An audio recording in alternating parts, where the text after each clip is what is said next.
नमस्कार, मी Prashant Kadam. Donald Trump यांचा tariff bomb काल पुन्हा एकदा भारतावरती पडला. खरं तर ज्यावेळी 2 एप्रिलला लिबरेशन डेला अमेरिकेमध्ये या टॅरिफ कराची पहिल्यांदा घोषणा झाली होती, त्यावेळी भारतावरती कर होता 26%. आणि त्यावेळी सगळ्यांना असं वाटलं होतं की इतर देशांना कदाचित याचा जास्त फटका बसेल. पंतप्रधान मोदी आणि डोनाल्ड ट्रम्प यांचे संबंध बघता आपल्याला त्याची फारशी झळ बसणार नाही. त्या 26%मध्ये सुद्धा आपण बरंचसं निगोशिएशन करू आणि त्याच्यानंतर एक तोडगा निघेल असं वाटलं होतं. पण आता 25% कर आणि त्याच्यावरती पुन्हा 25%चा अधिकचा कर जो आहे तो रशियाकडून आपण तेल खरेदी करत असल्याबद्दलचा डोनाल्ड ट्रम्प यांनी लावलेला आहे. आणि त्याच्यामुळं जगामध्ये सर्वाधिक कर जो आहे अमेरिकेचा तो भारत आणि ब्राझील या 2 देशांना लागू झालेला आहे. आता याच्याबद्दल बऱ्याच गोष्टी आहेत. एकतर म्हणजे हा निर्णय केवळ आर्थिक नाहीये, याच्यामध्ये काही राजकीय गोष्टी पण आहेत. सोबतच भारत आणि पाकिस्तान दरम्यानची शस्त्रसंधी, त्याच्यामध्ये आपणच ही सगळी डील केल्याचा दावा एकदा दोनदा नव्हे तर तब्बल 30 वेळा डोनाल्ड ट्रम्प यांनी जाहीरपणे केलेला आहे. पण भारताकडून अधिकृतपणे त्याला उत्तर जे आहे ते स्वतः पंतप्रधानांनी किंवा इतर कुठल्या मंत्र्यांनी दिलेलं नाहीये. निवेदनं बरीच निघत आहेत. आत्ता सुद्धा या संपूर्ण अमेरिकेच्या घोषणेनंतर काल एक भारत सरकारचं निवेदन दिलेलं आहे. आणि हे कशा पद्धतीनं सगळे कर जे आहेत ते अन्यायी आहेत आणि अयोग्य आहेत हे सांगण्याचा प्रयत्न जो आहे तो या पत्रकामधून झालेला आहे. आता 27 ऑगस्ट ही तारीख आहे ज्या दिवशी हे कर प्रत्यक्षपणे लागू होतील. ट्रम्प यांनी एक्झिक्युटिव्ह ऑर्डर तर काढलेली आहे, पण मध्ये हा 21 दिवसांचा गॅप आहे, ज्याच्यानंतर प्रत्यक्ष स्थिती काय नेमकी असेल हे आपल्याला बघावं लागेल. पण मुद्दा जो आहे तो खूप महत्वाचा आहे. याच्यामध्ये वेगवेगळे पदर गुंतलेले आहेत आणि म्हणून या सगळ्याची आपण व्यवस्थित सखोल चर्चा करणार आहोत. माझ्यासोबत आता 2 अर्थविषयक तज्ज्ञ आहेत जे आपल्याला या संपूर्ण घडामोडीचं विश्लेषण जे आहे ते सोप्या शब्दामध्ये समजावून सांगतील. एकतर सगळ्यात महत्वाचं कॉम्रेड अजित अभ्यंकर माझ्यासोबत आहेत आत्ता. आणि अर्थविषयक बाबींच्या वरती आपण त्यांच्याशी बऱ्याचदा चर्चा केलेली आहे. दुसरे आपले गेस्ट आहेत संजीव चांदोरकर, अर्थविषयाचे अभ्यासक. आपल्या चॅनलवरती याच्या आधी ते पण येऊन गेलेले आहेत आणि जागतिक वेगवेगळ्या विषयांवरती अर्थविषयक संबंधांच्या ते सातत्यानं लिखाण जे आहे ते करत असतात. तुम्हा दोघांचंही खूप खूप स्वागत आहे. आणि सुरुवात करू. एकतर पहिला एक बेसिक छोटा प्रश्न, तुम्हाला असं वाटलं होतं की एप्रिल महिन्यामध्ये आपण 50%च्या कॅटेगरीमध्ये असू म्हणून? जेव्हा आपण ही चर्चा सुरू करतोय त्याच्या आधी फक्त एक छोटा प्रश्न दोघांना एक नाही, मी सांगतो. मला काय असं वाटलं होतं की 50%पर्यंत हे प्रत्यक्षात नेतील हे. आणि अजूनही मला असं वाटतंय की हात पिरगळण्याचीच ही स्ट्रॅटेजी आहे. परंतु ती वेळ म्हणजे आपली एक्झिक्युटिव्ह ऑर्डर निघेपर्यंत जाईल, तिथपर्यंत जाईल असं खरं म्हणजे वाटलं नव्हतं फ्रँकली. संजीव सर, जानेवारीत सत्ताग्रहण केल्यानंतर ट्रम्प यांची जी काही निर्णय घेण्याची स्टाईल राहिलेली आहे त्याच्यामध्ये एनिथिंग कुड हॅव हॅपन. म्हणजे तुमच्या प्रश्नाला हे असंच 50 वरती झालं असतं का, तर ते असं नाही. परंतु ट्रम्प कॅन डू एनिथिंग असं जर म्हटलं तर त्याच्यामध्ये ते फिट बसतंय देखील. ओके, सुरुवात करूयात. अजित अभ्यंकर सर, एकतर सगळ्यांना हा प्रश्न पडलेला आहे की एप्रिल महिन्यामध्ये या संदर्भात पहिली घोषणा झालेली होती. त्याच्यानंतर आपले वाणिज्य मंत्री पियुष गोयल हे अमेरिकेला जाऊन आलेले होते. सातत्यानं त्याच्याबद्दलची निगोशिएशन्स होत होती आणि सगळ्यांना असं वाटत होतं की काहीतरी तोडगा निघेल. तर हा तोडगा का निघू शकलेला नाहीये? आणि म्हणजे जगभरामध्ये सर्वाधिक कर असलेल्या देशांच्या यादीमध्ये भारत आणि ब्राझीलचा नंबर जो आहे तो विभागून लागलेला आहे. तर हे कशामुळं असं तुम्हाला वाटतं? सगळ्यात पहिली गोष्ट सांगतो की जे चित्र समोर येतंय किंवा दाखवलं जातंय, निर्माण केलं जातंय ट्रम्प यांच्याकडनं, आणि जे प्रत्यक्षातली त्याच्यावरची वस्तुस्थिती असेल अशी माझी जवळपास खात्री आहे, याच्यामध्ये जमीन आसमानाचा फरक आहे. म्हणजे टॅरिफसाठी आणि म्हणजे मागच्या वेळेस जसं बोललो होतो की अमेरिकेच्या वस्तू भारतात येऊ शकत नाहीत किंवा आल्या तर त्याच्यावरती खूप टॅरिफ असल्यामुळे इथं आयात करायला काही म्हणजे कोणाला आर्थिक दृष्ट्या ते किफायतशीर वाटत नाही. आणि भारताच्या मात्र वस्तूंना अमेरिकेमध्ये तुलनेने आयात कर कमी असल्यामुळे तिथल्या लोकांना त्या वस्तू स्वस्त वाटतात आणि म्हणून भारताची निर्यात तिथे जास्ती होते आणि त्यांची आयात आपल्या इथं कमी होते. आणि हा सगळा जी काही व्यापार तूट आहे ती भरून काढणं हे ट्रम्प यांचं दुःख आहे वगैरे वगैरे. हे जे दाखवलं जाते माझ्या मते हे सत्य नाही. याचा पहिला कारण असं की भारत हा सगळ्यात जास्त कर आकारणारा देश आहे. हे पूर्णपणे खोटे, सगळ्यात तर सोडून द्या, परंतु भारत सुद्धा खूप काही कर जास्त आकारणारा देश आहे हे सुद्धा बरोबर नाही. तर आपण बघा ऍव्हरेजेस दोन प्रकारचे असतात. एक वेटेड ऍव्हरेज काढावं लागतं की म्हणजे एक वस्तूवरती 15% कर, एका वस्तूवरती 40%, एका वस्तूवरती 70%. त्याचे ऍव्हरेज नाही काढता येत ना. 70% ज्याच्यावरती कर आहे ती वस्तू किती प्रमाणात आयात होते, म्हणजे त्याचं मूल्य किती आहे, याचं किती आहे आणि त्याचं किती आहे, असं जर तुम्ही वेटेड जर त्याचं काढलं सरासरी, तर भारताची सरासरी ही साधारणपणे 16% वगैरे ही फक्त येईल. भारतामध्ये जो अमेरिकेचा माल आयात होतो त्याच्या संदर्भामध्ये. आणि इतर अनेक देश असे आहेत की ज्यांची हीच सरासरी ही भारताच्या खूप पुढे आहे. आणि WTOच्या ज्या काही अटी आहेत किंवा त्याच्यामध्ये या करारामध्ये जे काय अपेक्षित आहे त्याच्याशी जर तुलना केली तर हे आकडे अजिबात म्हणजे प्रतिबंधात्मक ज्याला आपण म्हणतो आयातीला अमेरिकन वस्तूंची तर आयात व्हायला असे मुळात नाहीच आहेत. स्टेटमेंट ऑफ फॅक्ट चुकीचं आहे. दुसरी गोष्ट अशी की एकदा हे नाही असं म्हणल्यानंतर आता ती बोलणी, तुमचा जो प्रश्न आहे की पियुष गोयल जाऊन आले, 5 राऊंड झाल्या, एक इथं भारतामध्ये अमेरिकेची त्यांचे प्रतिनिधी येणार आणि ती चर्चा होणार, मग तरी का होत नाहीये याचं कारण ते करायचंच नाहीये. कारण मुख्य मुद्दा हा टॅरिफ किंवा आयात कर हा नाहीच आहे असं माझं स्पष्ट मत आहे. त्यांचा मुद्दा असा आहे की त्यांना भारताने त्यांच्याकडून रशियाशी असलेले संरक्षण विषयक सामग्री विषयक करार, सामग्री आयात किंवा मेंटेनन्स वगैरे त्याविषयीचे करार एक तर रद्द करावेत किंवा कमी करावेत, ती खरेदी कमी करावी आणि त्या सगळ्या खरेद्या या अमेरिकन कंपन्यांकडून किंवा अमेरिकेकडून कराव्या, यासाठी ही चाललेली सगळी नीती आहे. आणि यासाठीचा सगळा बनाव आहे. हे टॅरिफ वगैरे हे सगळे दाखवायच्या गोष्टी आहेत. पण काल जेव्हा अजून एक घडामोड घडलेली होती की गौतम अदानींनी अदानी पोर्टच्या त्यांच्या CEO पदाचा राजीनामा दिलेला होता, तर त्याच्यानंतर बरीच टीका झाली आणि राहुल गांधींनी सुद्धा एक प्रतिक्रिया दिलेली होती की याचा आणि त्याचा काहीतरी संबंध आहे म्हणून, याच्यामध्ये पंतप्रधान मोदींचे हात बांधले गेलेले आहेत का? तर तुम्हाला तसं खरंच काही वाटतंय या सगळ्या याच्यामध्ये? नाही, आता अदानी, मोदी आणि ट्रम्प हा जो त्रिकोण आहे या त्रिकोणाबद्दल आपण जरा स्वतंत्र चर्चा करू. त्याचं कारण असं आहे की अदानींवरती केस चालू आहे तिथं, तर त्या केसचं काय झालं कोणाला माहिती नाहीये. मोदी यांचा प्रयत्न हा अदानींवरती तिथे चाललेली जी म्हणजे फ्रॉड्युलंट ऍक्टिव्हिटी किंवा करप्ट ऍक्टिव्हिटीज बद्दलची जी केस आहे ती केस ही रद्द करून घेणं, म्हणजे भले ते न्यायालयात असली तरी न्यायालय तिथलं पूर्णपणे राजकीय आहेत. ती जवळपास आता रद्द झाल्या जमाच आहे प्रॅक्टिकली स्पीकिंग, पण ती अधिकृतरित्या करून घेणं हा त्यांचा कन्सर्न असेल. पण बाकी जरा जास्त माहिती घेऊन बोलावं लागेल. मी आता त्याच्याबद्दल नेमकी कॉमेंट नाही. म्हणजे मी थोडक्यात फक्त आपल्या प्रेक्षकांना कळावं म्हणून, राहुल गांधींची ती कमेंट किती थेट होती, स्पष्ट शब्दामध्ये होती, ती थोडं वाचून दाखवतो. India please understand the reason PM Modi cannot stand up to president Trump despite his repeated threats is the ongoing US investigation into Adani. One threat is to expose the financial links between Modi AA, आता हे AA कोण आहे ते आपल्याला माहिती आहे, and Russian oil deals. Modi's hands are tied. म्हणजे याच्यामुळे हात बांधले गेलेले आहेत असं मोदी.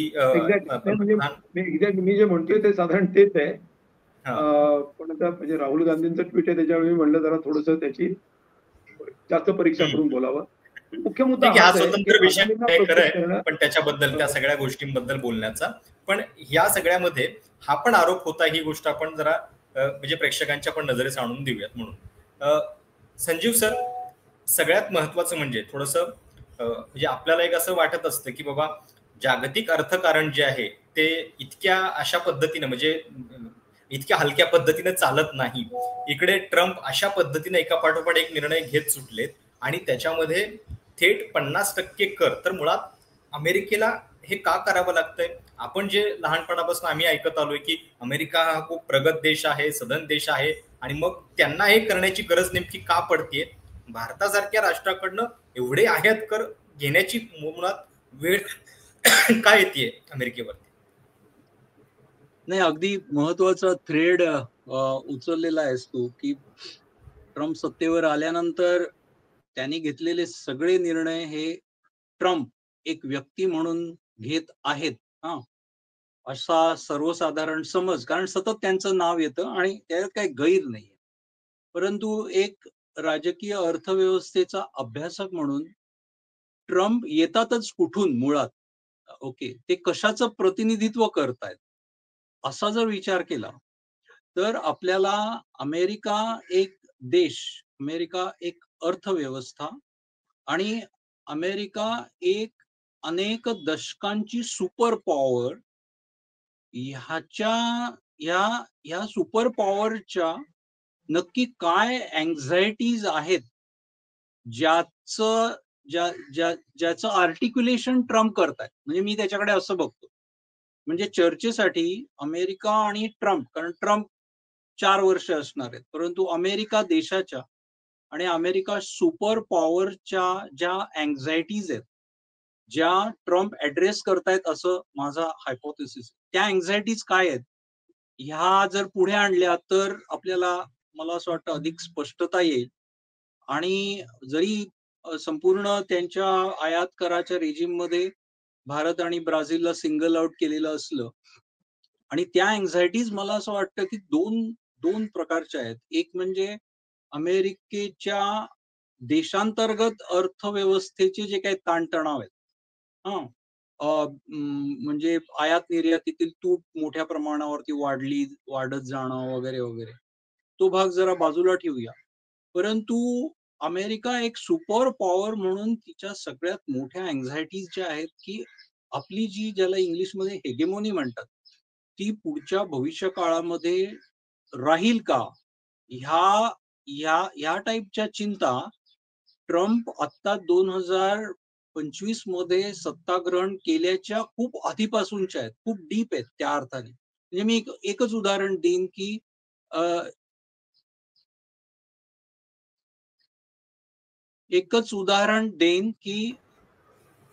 सर, म्हणजे या ज्या तुम्ही इनसिक्युरिटीज सांगताय त्या केवळ ट्रम्प म्हणून नाहीयेत, त्या अमेरिकेचेच आहेत असं तुम्हाला म्हणायचं?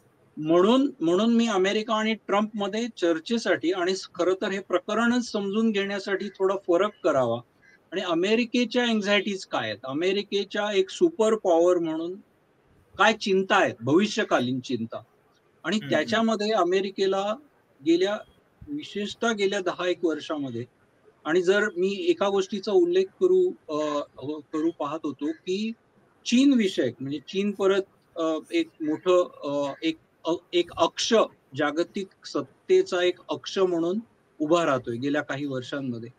तर ज्याला बायपार्टिसन असं म्हणतात, ट्रम्प ती सुरुवात केलेली 2016 मध्ये पहिल्या त्यांच्या राष्ट्राध्यक्ष पदाच्या काळामध्ये चीन विषयक त्यांनी जे हार्डनिंग सुरुवात केली, त्याची ते बायडननी तीच धोरणं पुढे चालू ठेवलेली आहे. म्हणजे डेमोक्रॅटिक आणि रिपब्लिकन पक्षामध्ये चीन विषयक जो दृष्टिकोन आहे, अमेरिका राष्ट्राचा, ट्रम्प यांचा नाही, ह्याच्यामध्ये एक सतत वाहणारा धागा मला दिसतोय. आणि ह्या अमेरिकेच्या प्रभुत्ववाद, अमेरिकेची दादागिरी, ह्याच्यामध्ये आव्हान देऊ शकणाऱ्या ज्या शक्ती आहेत, त्याच्यामध्ये चीन पुढाकार असलेला ब्रिक्स जे राष्ट्र समूह आहे, तो त्यांनी आयडेंटिफाय केलेला आहे.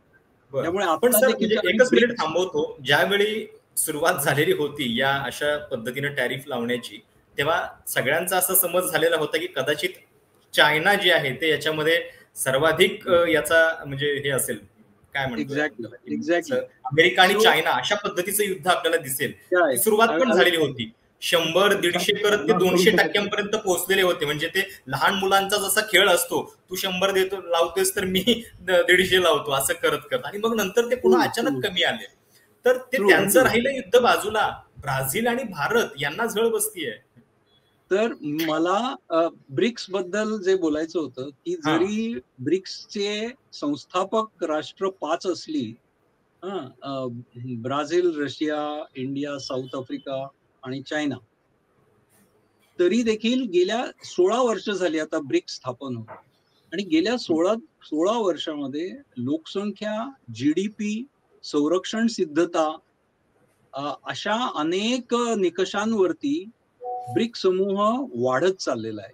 एवढा की त्याचं जे अपील आहे इतर राष्ट्रांमध्ये, विशेषतः दक्षिण गोलार्धातील राष्ट्रांमध्ये असलेलं ब्रिक्सचं जे अपील आहे की हा प्लॅटफॉर्म आपल्याला आपलं संरक्षण करेल, या प्लॅटफॉर्मला जॉईन झालं पाहिजे. आता 15 राष्ट्रांनी ब्रिक्सकडे सभासदत्व घेतलेलं आहे, त्यांना दिलं गेलेलं आहे किंवा त्यांनी अर्ज केलेला आहे.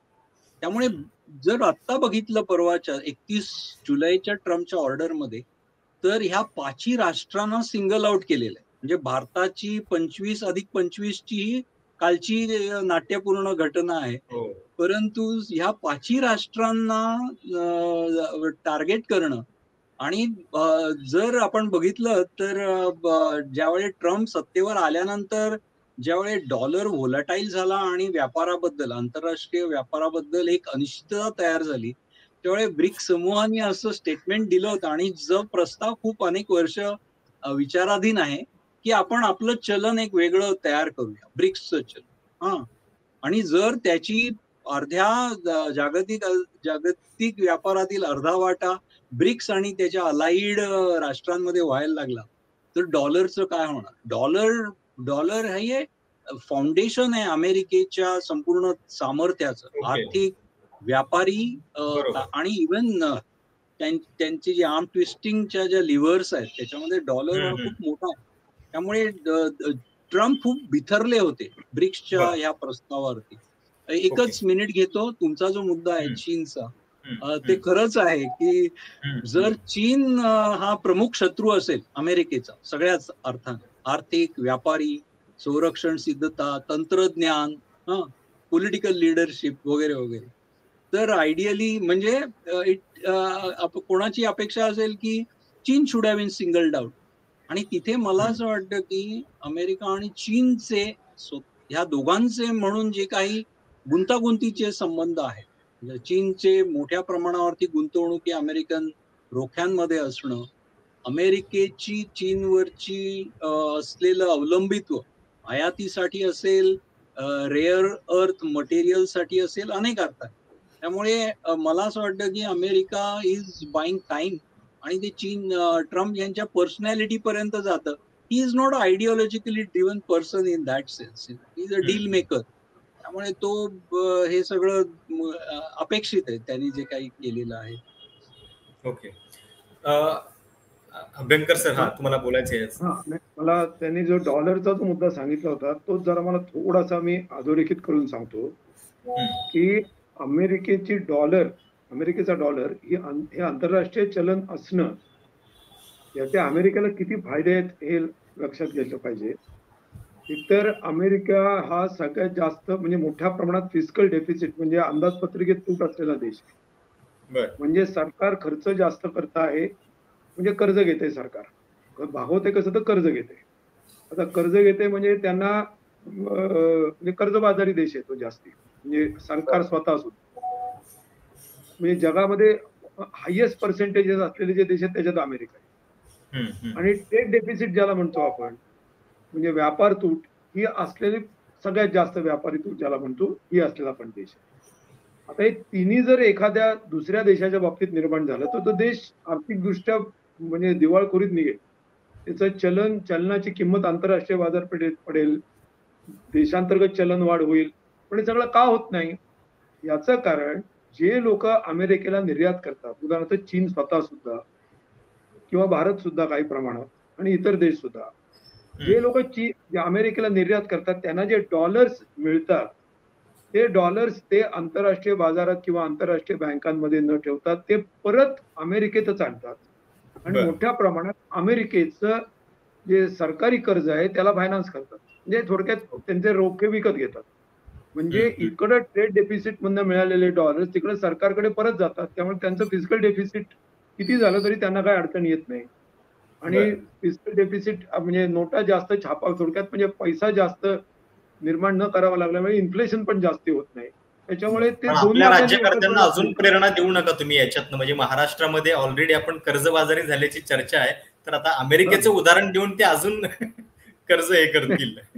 पण महाराष्ट्राला असं काही उपलब्ध नाहीये. अमेरिकेला हे आंतरराष्ट्रीय चलन असल्याचं उपलब्ध आहे. हा पण फरक सांगितला पाहिजे, नाहीतर लोकांना वाटेल की अमेरिका पण घेते की कर्ज. त्यामुळे ते पैसे, त्यामुळे ही जर डॉलरला जर सुरुंग लागला तर अख्ख्या अमेरिकेच्या अर्थव्यवस्थेला सुरुंग लागायला वेळ लागणार नाही. सर मला हा त्यांचा मुख्य मुद्दा आहे. आणि एकच मी फक्त सांगतो माझ्या मागासच्या बोलण्याशी कनेक्टेड, की जगातला सगळ्यात जास्त मिलिटरीवरती लष्करी खर्च करणारा अमेरिका देश, म्हणजे किती जास्त आहे तर अमेरिका हा समजा एक नंबर आहे. त्याच्या पुढे खर्च करणारे जे 10 देश आहेत, त्या 10 देशांची जरी बेरीज केली तरी ती अमेरिकेच्या खर्च एवढी होत नाही. म्हणजे आता हा लष्करी खर्च जर त्यांनी केला नाही किंवा त्यांचा चालू ठेवायचा असेल तर त्यांना ज्या कंपन्या आहेत ज्या निर्माण करणाऱ्या ज्या कंपन्या आहेत, त्या कंपन्यांना आंतरराष्ट्रीय बाजारपेठेतून काहीतरी विकता आलं पाहिजे त्यांचा माल, बरोबर, आणि तो वापरला पण गेला पाहिजे. म्हणजे तिथल्या अर्थव्यवस्थेची मिलिटरी इंडस्ट्रियल कॉम्प्लेक्स एक गरज आहे. ती शस्त्र विकली जाऊन ती वापरली जाणे सुद्धा आंतरराष्ट्रीय, आता अमेरिकेत तर वापरली जाणं योग्य नाही, जगात वापरली गेली पाहिजे, खरेदी झाली पाहिजे.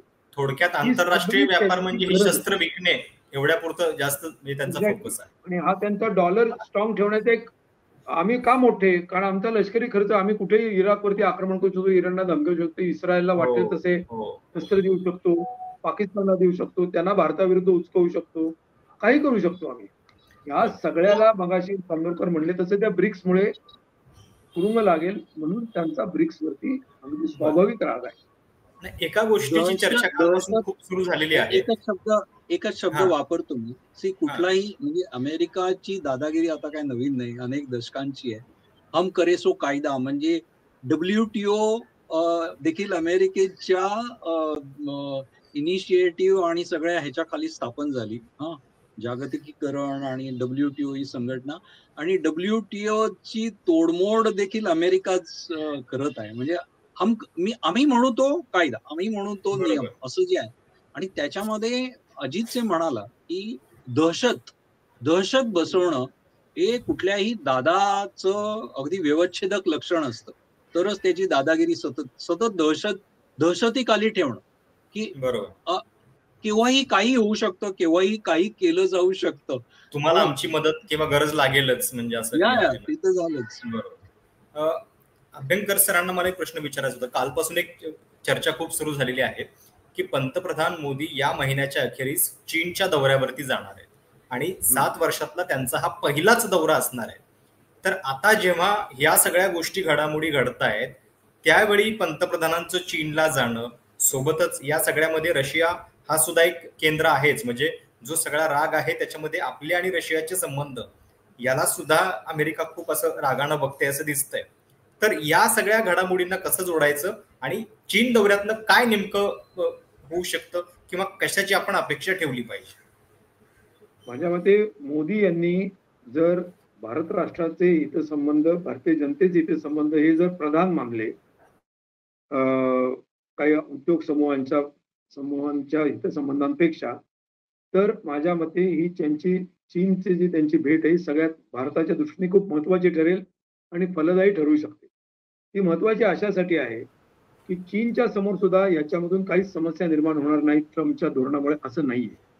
आता जरी भारताप्रमाणे चीनला संजीव त्या पद्धतीनं चीनशी ते पंगा घेत नाहीत तातडीचा, कारण त्यांचे लिथियम पासून सगळे आयात त्यांची बंद होईल आणि अमेरिकेची गरज जी आहे बॅटरी तयार करण्याची ती बंद होईल. एलॉन मस्क पासून सगळ्या लोकांना त्याचा हादरा बसेल, तेव्हा ते बरोबर ताबडतोब चीन बद्दल ते काय करू शकत जरी नसले तरी सुद्धा याचा चीनला विचार करावाच लागणार आहे, कारण चीनची मोठ्या प्रमाणात निर्यात ही अमेरिकेला आहे. आता त्यामुळे चीनची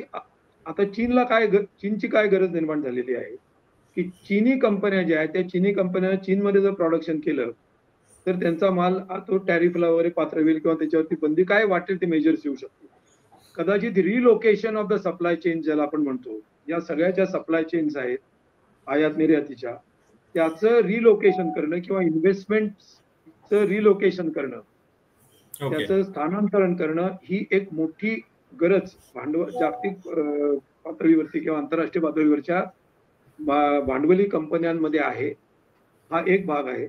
त्याचप्रमाणे भारत आणि चीन यांच्यामधला व्यापार जर वाढला तर कदाचित ते चीनला आणि भारताला हे दोन्ही अर्थाने सोयीचं ठरू शकेल, की ज्याच्यामुळे चीनच्या काही ज्या अडचणी आहेत त्या भारताच्या मदतीनं त्या थोड्या कमी केल्या जाऊ शकतात. भारतात त्यांच्या मालाला काही जास्त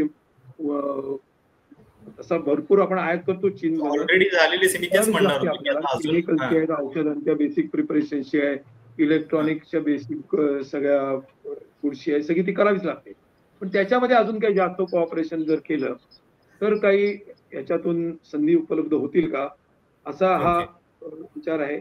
त्याचप्रमाणे थोडेसे स्पर्धात्मक सुद्धा आहेत की चीन आता त्यांचा जो माल अमेरिकेमध्ये खपणार नाही तो कदाचित भारतामध्ये वेगळ्या पद्धतीने खपवण्याचा प्रयत्न होईल. मग भारताचे काहीतरी रिटॅलिटरी मेजर्स चीनच्या विरोधात येऊ शकतात, ते टाळणं हा सुद्धा एक भाग येऊ शकतो. की तीच गोष्ट भारताची होऊ शकते की भारताचा जो माल अमेरिकेला आपण देतो तो उद्या चीनमध्ये जर पाठवायचा काही वेगळ्या पद्धतीने जर काही, म्हणजे खूप मी ब्रॉड बोलतोय, याच्यातले एक एक वस्तू समूह घेऊन बोलावं लागेल. सगळ्याच वस्तू समूहांना लागू होईल असं पण नाहीये. पण माझ्यामध्ये असे व्यापक हित संबंध दोन्ही राष्ट्रांचे एकमेकांशी गुंतलेले आहेत आणि त्याच्यासाठी निश्चितपणे ही भेट ही महत्वाची ठरेल असं मला वाटतं. ओके. मी अजितचा जागा घेऊन पुढे थोडी भर घालू इच्छितो. सॉरी. एक म्हणजे आपण हे सतत लक्षात ठेवलं पाहिजे की चीन कुठलाही दुसरा देश नाहीये, तो आपला शेजारी राष्ट्र, शेजारी देश आहे. आणि जसं म्हणतात की तुम्ही मित्र आंतरराष्ट्रीय ह्याच्यावरती मित्र निवडू शकता पण शेजारी निवडू शकत नाही. त्यामुळे चीन बरोबर भारताचे सौहार्दपूर्ण रिलेशन जरी नाही झाले तरी ते रक्तरंजित होणार नाहीत मध्ये ज्या काही घटना घडल्या. ह्याची मला असं वाटतं की हे घडणं भारताच्या हिताचं. अजित जसं म्हणाला की दिल्लीमध्ये सत्तेवर कुठलाही पक्ष असू दे, भारताचे हितसंबंध, भारतीय जनतेचे हितसंबंध हा जर निकष ठेवला, चीन हा अनेक वेगवेगळ्या संस्था गेल्या, ब्रिक्स हा एक भाग झाला. आता आपले पंतप्रधान जे चीनला जाणार आहेत ते शांघाय कॉर्पोरेशनच्या मीटिंगला जाणार आहेत, जो अजून एक प्लॅटफॉर्म आहे साऊथ युरेशियन जी राष्ट्र आहेत त्यांचा. हे खूप महत्वाचं वाटतं. चीननी जागतिक बँक आणि एशियन डेव्हलपमेंट बँक ह्या पाश्चिमात्य राष्ट्रांच्या प्रभावाखाली असलेल्या वित्त संस्थांना पर्यायी संस्था उभ्या केल्या, ज्याला ब्रिक्स बँक म्हणतात, किंवा एक इन्फ्रास्ट्रक्चर इन्व्हेस्टमेंट बँक आहे असे. किंवा तिसरी गोष्ट म्हणजे क्लायमेट चेंज. आज क्लायमेट चेंज हा एवढा महत्वाचा प्रश्न आहे आणि ट्रम्प सारखे दिवाळखोर नेते अमेरिकेमध्ये आल्यानंतर ते हा प्रश्न म्हणजे त्यांनी अंगच काढून घेतलंय त्या युनायटेड जी कॉन्फरन्स आहे क्लायमेट चेंजची, जिथे चीन आणि भारताचं सहकार्य अपेक्षित आहे. आपली दोघांची मिळून 300 कोटी लोकसंख्या आहे आणि अतिशय व्हलनरेबल आहे क्लायमेट चेंजला. तिसरी गोष्ट म्हणजे ज्या पद्धतीने चीननी भारताच्या विविध शेजाऱ्यांना आपल्या पंखाखाली घेण्याचे प्रयत्न गेल्या काही वर्षात चालवलेले आहेत, ज्याला इंग्लिशमध्ये डिसआर्मिंग म्हणतात. चीन काही इनोसंट नाहीये, तो असणार देखील नाही. परंतु आंतरराष्ट्रीय पातळीवरती जी डिप्लोमसी चालते त्याची धार जरी कमी करता आली आपल्याला, त्याच्यामुळे अनेक अर्थाने मला असं वाटतं की आत्ताच्या मोदींच्या भेटीला, चीनच्या भेटीला ट्रम्प यांनी भारताला सिंगल आउट करण्याचा जरी संदर्भ असला तरी पुढच्या काही अनेक वर्षांचा जर एक परिप्रेक्ष्य घेतला तर मला असं वाटतं की ही अतिशय स्वागतार्ह घटना असेल. कुठलाही पक्ष दिल्लीमध्ये सत्तेवर येऊ तरी देखील मला असं वाटतं त्या दिशेने सातत्याने ते प्रयत्न लावून धरले पाहिजेत असं मला वाटतं. एक मला फक्त ऍड करायचं की आताची चीनची भेट ही याही अर्थाने महत्वाची आहे की अमेरिकेने ब्रिक्स हे डोळ्यासमोर ठेवून हा सगळा, म्हणजे ट्रम्पने गोळीबार जो केलेला आहे तो रशियालाच जरी नाव घेतलेलं असलं त्यांनी तरी त्यांचा रोख जो आहे सगळा ब्रिक्स वरती आहे हे अगदी स्पष्ट आहे. त्या पार्श्वभूमीवरती आणि आता तुम्ही जर सिक्युरिटी काउन्सिलमध्ये जर पाहिलं तर चीनचे आणि अमेरिकेचे प्रतिनिधी ज्या पद्धतीनं एकमेकांशी म्हणजे त्यांची चकमकी होतात त्या म्हणजे आपल्या इथल्या हिंदीच्या भैया चॅनलवरच्या ज्या डिबेट्स असतात त्या पातळीला जातील इतपत ते चकमकी आहेत. तर या पार्श्वभूमीवरती भारताच्या पंतप्रधानांनी चीनला भेट देणं याचा अमेरिकेला एक संदेश जातो. हे जाहीर झाल्यानंतर आता आपण चीनला भेट देणं याचा ट्रम्पना दिलेलं एक थोडासा म्हणजे इनडायरेक्ट पद्धतीनं प्रत्यक्ष पद्धतीनं दिलेलं एक हे आव्हान सुद्धा ठरू शकतं, वाटू शकतं. पण म्हणजे मगाशी आपल्या चर्चेमध्येच एक उल्लेख झाला की ट्रम्प यांची जर पर्सनॅलिटी बघितली तर ते डील मेकर आहेत म्हणून. आता आपल्याकडे पण म्हणजे भारतामध्ये गुजराती माणूस जो आहे तो असा एकदम धंदेवाईक वृत्तीचा मानला जातो की ज्याच्यासाठी धंदा जास्त महत्वाचा आहे. तर अशा वेळी म्हणजे मी काल या सगळ्या निर्णयानंतर जी चर्चा काही व्हॉट्सअप ग्रुपमध्ये बघत होतो तर जे मोदींचे चाहते आहेत त्यांना अजूनही विश्वास आहे की मोदी असं काही करतील की ज्याच्यामुळं ते ट्रम्प यांना धडा शिकवतील आणि त्याच्यामध्ये मग मी तुम्हाला थोडक्यात काही काही म्हणजे कल्पना सांगतो यांच्या की काय काय होऊ शकतं. तर त्याच्यामध्ये अगदी डिजिटल टॅक्स अमेरिकन कंपन्यांच्या वरती लावून आपण त्यांना वटणीवर आणू शकतो इथपासूनच्या चर्चा ज्या आहेत त्या ऐकायला मिळत आहेत. तर ते खरोखर किती व्यवहार्य आहे आणि ते खरोखर होऊ शकतं का? डिजिटल टॅक्स म्हणजे मला कळलं नाही. म्हणजे ज्या अमेरिकन कंपन्या आपल्याकडे इथं व्यवहार करतायत त्यांना आपण धडा शिकवू शकतो म्हणजे इथं टॅक्स वाढवून किंवा एकूण मोदींच्या हातामध्ये असे काही पर्याय अजून तुम्हाला काही दिसत आहेत का की जेणेकरून म्हणजे हे जे मोदीच्या चाहत्यांची सगळ्यांची अपेक्षा आहे की ते ट्रम्प यांना पूर्ण उरतील? माझ्या मते ट्रम्प यांना किंवा अमेरिकेच्या हितसंबंधांच्या दृष्टीने जर बोलायचं झालं तर त्यांना धडा शिकवण्यापेक्षा आपल्या जनतेचे हितसंबंध जे आहेत ते प्राधान्याने ठेवून जर विचार केला तर आपल्याला फायद्याचा तेलाची आयात आपण कुठनं करणं योग्य आहे याच्याबद्दलचा निर्णय हा ट्रम्प यांना निश्चितपणे धडा शिकवणार अगदी निश्चितपणे ठरेल. ही एक गोष्ट आहे. शस्त्र खरेदी किंवा शस्त्रास्त्र सगळेच डिफेन्स डील जे आहेत त्याच्याबद्दल स्पष्टपणाने आपण जे आपले देशाच्या लष्कराला आणि भारताच्या संरक्षणाला योग्य जे आतापर्यंतचे ज्या पद्धतीचे करार आणि इक्विपमेंट आणि सेल्फ डेव्हलपमेंट मुख्य म्हणजे सेल्फ डेव्हलपमेंट जितकी महत्वाची आहे तीच त्या पद्धतीने चालू ठेवणं. अमेरिकेला तुमचे F-35 वगैरे आम्हाला त्या भानगडीत पडायचं नाही स्पष्टपणाने त्यांना सांगणं किंवा तीच लाईन पुढे चालू ठेवणं किंवा आंतरराष्ट्रीय याच्यामध्ये आता जे भारताने एक नाक ऑलरेडी घासलेलं आहे उदाहरणार्थ इस्रायलच्या प्रश्नावरती इस्रायलने जे काही तिथं नरसंहार चालवलेला आहे गाझापट्टीमध्ये कुठल्याही कारणाशिवाय हमास जी संस्था त्यांनी स्वतः निर्माण केलेली आहे त्याचं कारण शब्द काढला नाही त्या सगळ्याबद्दल. आपण एकही शब्द त्याच्याबद्दल पण काढलेला नाहीये म्हणजे शब्द काढला नाही असं नाही. जेव्हा युनो मध्ये ठराव आला तेव्हा 12 राष्ट्र जी इस्रायलच्या बाजूने बोलणारी किंवा इतकं सगळं घडत असताना कान नाक आणि तोंड सगळं बंद करून घेणारी जी 12 राष्ट्र भेकडपणामध्ये समाविष्ट ज्यांचा इतिहासात होईल त्याच्यात आपण उभे राहिलो. हे सगळं करून आपण ट्रम्पलाच खुश करण्याचा प्रयत्न केलेला आहे किंवा इस्रायल बरोबर आपले पेगॅसस पासून जे स्पायवेअर आपल्या विरोधकांसाठी वापरलं जाते कदाचित त्याचे इथे संबंध दुखवायचे नसेल काही कारण असू शकेल. तर अशा जर गोष्टी आपण करणं थांबवलं तर माझ्या मते ट्रम्प यांना पुरेसा आपण धडा शिकवला असं होईल. आणि ब्रिक्स बळकट करणं सगळ्यात अर्थात महत्वाची गोष्ट ब्रिक्स बळकट करणं. बरं नाही या 50% 25% जो कर आहे अमेरिकेचा तो केवळ रशियाकडनं आपण तेल खरेदी करतोय त्याचा भुर्दंड आहे. म्हणजे आपलं मला वाटतं या चर्चेमध्ये त्याच्याबद्दल अजून फार डिटेल बोललेलो नाहीयेत आणि त्याच्याबद्दल खूप चर्चा वेगवेगळ्या पद्धतीच्या होत आहेत. तर म्हणजे आता जे स्टेटमेंट आलेलं आहे म्हणजे काल या सगळ्या याच्यानंतर भारत सरकारचं त्याच्यामध्ये पण पहिलं वाक्य हेच आहे United States has in recent days targeted India's oil imports from Russia we have already made clear our position on these issues वगैरे वगैरे. मग त्यांनी पुढे ती सगळी पोझिशन सगळी सांगितलेली आहे. तर रशियाकडनं तेल खरेदी आपल्यासाठी इतकी आवश्यक का आहे आणि म्हणजे त्याच्याशिवाय आपण म्हणजे हे करू शकत नाही का अमेरिकेला खुश असं काय तुम्हाला त्याच्याबद्दल वाटतंय? कोण संजू बोलतोय? दोघांनी सांगा थोडक्यात. संजू सर. नाही दोन गोष्टी आहेत. एक आहे कॉमर्स, ओके, आणि दुसरं आहे पॉलिटिकल. कॉमर्स अशासाठी की भारत 40% त्याच्या तेलाची गरज रशियाकडून घेतो.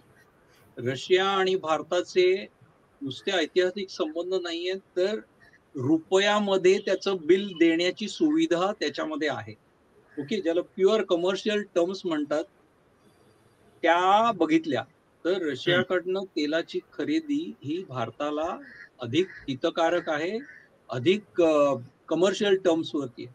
दुसरा अधिक महत्वाचा मला मुद्दा वाटतो तो राजकीय आहे, की राष्ट्राला निर्णय घेण्याचे स्वतःच्या अर्थव्यवस्थेबद्दल आम्ही आंतरराष्ट्रीय पातळीवरती कुठल्या टर्म्स वरती कोणाशी कधी व्यापार करणार ह्याची, ज्याला सार्वभौमता म्हणतात, राजकीय सार्वभौमता, हा मला असं वाटतं सगळ्यात कळीचा मुद्दा आहे. आम्ही उद्या घेणार पण नाही रशियाकडून तेल, समजा असं हायपोथेटिकली, पण तो आमचा स्वतःचा निर्णय असेल.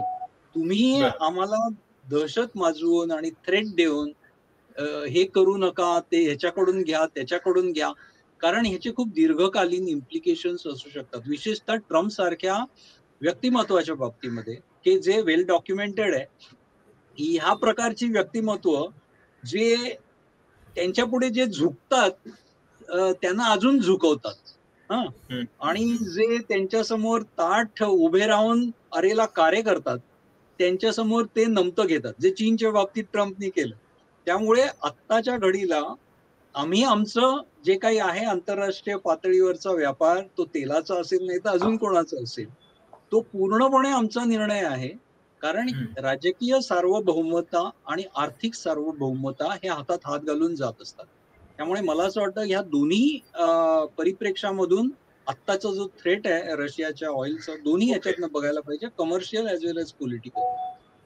बरं, या चर्चेच्या शेवटाकडे जाताना थोडंसं आपल्याकडे वेळ कमी आहे उपलब्ध, पण तरी म्हणजे आता संकटात संधी सुद्धा असते अनेकदा दडलेली, तर तशी काही संधी ऑप्शन्स त्या दृष्टीने तुम्हाला काही दिसत आहेत अभ्यंकर सर? नाही, मला अगदी निश्चितच दिसत आहेत, अगदी 100%. पहिली संधी मला अशी दिसते की भारताने आपण किती असे अमेरिकेमध्ये आपली होणारी निर्यात जर समजा कमी झाली तर काही बाबतीत ती कमी होऊ शकत नाही, परंतु ज्या ठिकाणी ती कमी होईल ते आपल्या टोटल GDPची जर त्याचं प्रमाण काढलं तर 1 ते 2% त्याचा परिणाम होणार नाही. आणि जो काय थोडाफार एक स्लाइटली फटका बसेल तर त्याच्या डोमेस्टिक बाजारपेठ जी आपली आहे, आपली देशांतर्गत बाजारपेठ, आपण अमेरिकेची चौपट लोकसंख्या आहे, आपली चौपटीपेक्षा जास्त आहे, 5 पट जवळजवळ म्हणायला पाहिजे. तर एवढे लोकसंख्येचा आपला देश आहे, याच्यामध्ये इतक्या समस्या आहेत, इतका आपल्याला विकासाचा सगळा बॅकलॉग ज्याला म्हणतो तो बाकी आहे.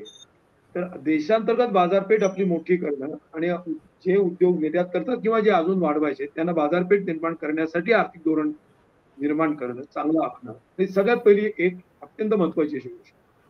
दुसरी गोष्ट, अमेरिकेमध्ये विद्यापीठात लोक शिकायला का जातात त्याचं कारण इथल्या विद्यापीठांचा दर्जा, इथले एकही विद्यापीठ आंतरराष्ट्रीय दर्जाचं नाही, हा सगळ्यात महत्वाचा मुद्दा आहे. आणि जे काय IIT थोडे आहेत त्याचा पूर्णपणाने त्यातला एक्सलन्स कसा नष्ट होईल हे सरकार मुख्य काम करते बघण्याचं.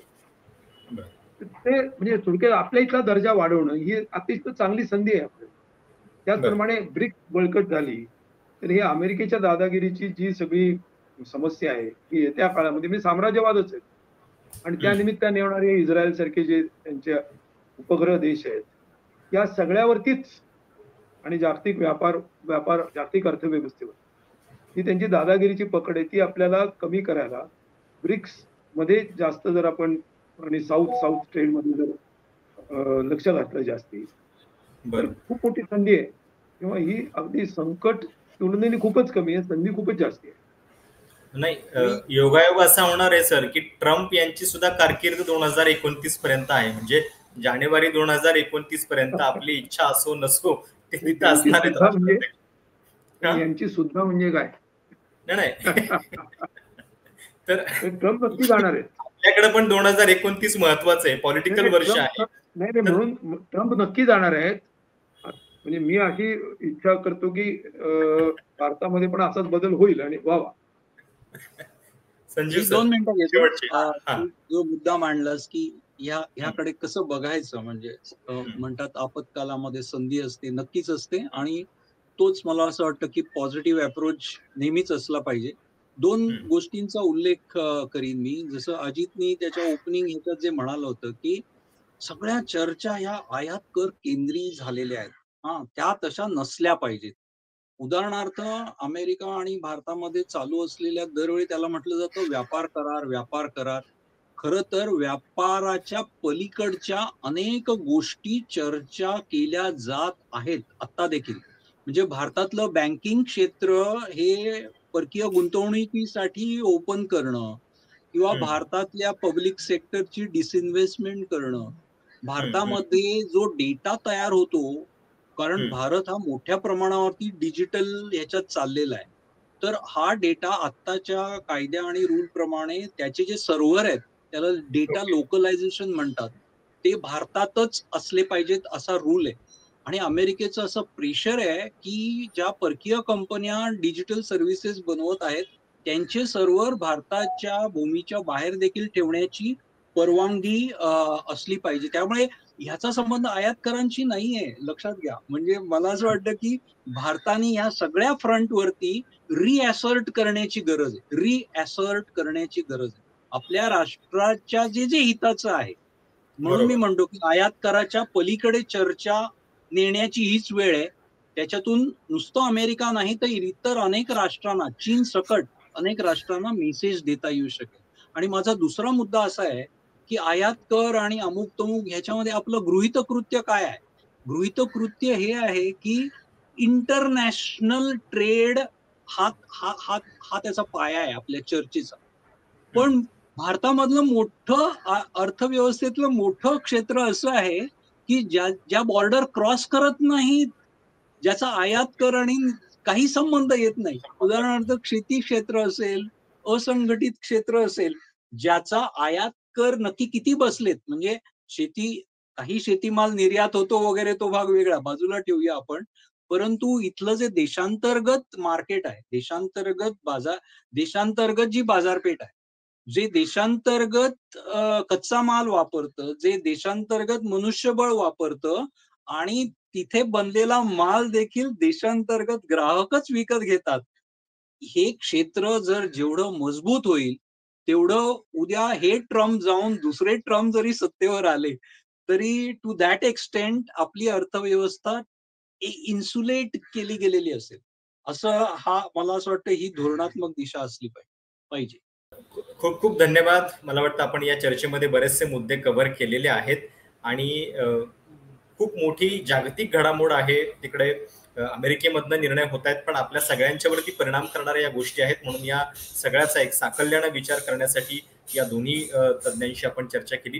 तुम्हाला ही चर्चा कशी वाटली? तुमच्या काही सूचना असतील, प्रतिक्रिया असतील, आवर्जून कळवा. 27 ऑगस्ट पर्यंत मला वाटतं वेळ आहे. 21 दिवसांचा वेळ आहे अजून. पुन्हा नेमकं काय निगोशिएशन्स होत आहेत, त्याच्यामध्ये आपण किती यशस्वी होतोय, 50% ही जी एक मोठी आपल्यावरती आलेली म्हणजे संकटाची वेळ आहे, त्याच्यातनं आपण अजून किती सावरतो हे आपण बघू. नवीन घडामोडी झाल्यानंतर पुन्हा नव्या चर्चेसह भेटू. धन्यवाद.